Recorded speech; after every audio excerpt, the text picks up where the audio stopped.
तुम ही उस्ताद नहीं हो गालिब, कहते हैं इसी ज़माने में कोई मीर भी था।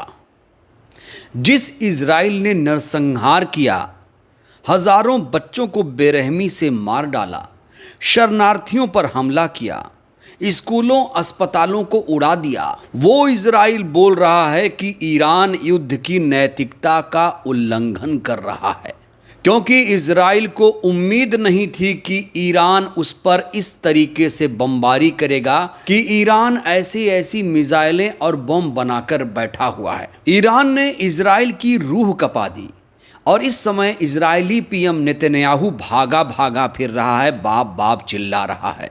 ईरान ने इज़राइल में ऐसी तबाही मचाई है कि इस समय वहाँ दहशत का माहौल है और ख़बर है कि कई लोग देश छोड़कर साइप्रस की तरफ रवाना हो रहे हैं। यहाँ तक कि इज़राइल की शान माने जाने वाला हाइफा एयरपोर्ट भी खंडहर में तब्दील हो गया है।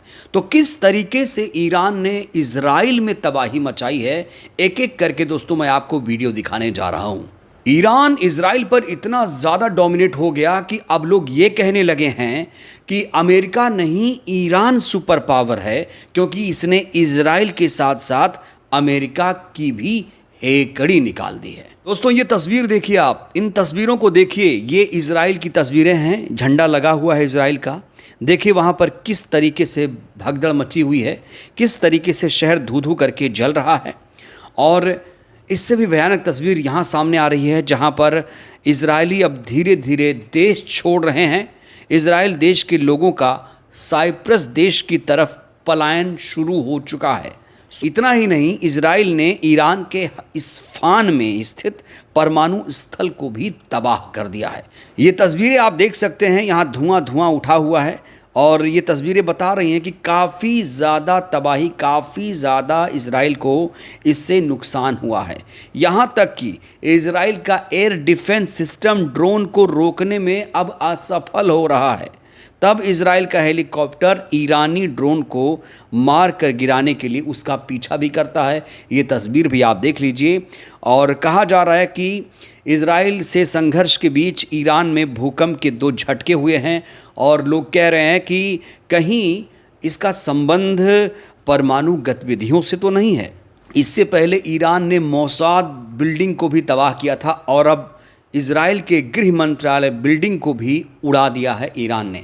तो कुल मिलाकर जो ईरान है वो इज़राइल पर भारी पड़ गया है और अब ईरान अमेरिका की भी नहीं सुन रहा है। अमेरिका को भी ईरान के सुप्रीम लीडर अल खमेनी ने चेतावनी दे दी है कि तुम्हें इस बीच में पड़ने की ज़रूरत नहीं है, ये हमारा आपसी मामला है।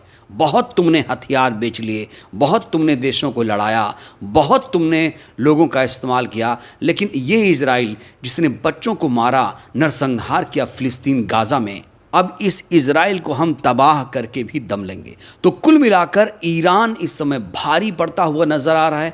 जो तस्वीरें हमने आपको दिखाई उसमें साफ तौर से आपने देखा कि किस तरीके से इज़राइल को काफ़ी ज़्यादा नुकसान हुआ है और इज़राइल अब अमेरिका से गुहार लगा रहा है। हालांकि अमेरिका भी इस समय खामोश हो गया है। बहरहाल इस वीडियो में इतना ही। जिस तरीके से ईरान ने इज़राइल पर हमला किया है दोस्तों, ये जो युद्ध हो रहा है, इस युद्ध में क्या लगता है कौन बाजी मारेगा? आप लोग भी अपनी राय दीजिए। बहुत बहुत शुक्रिया।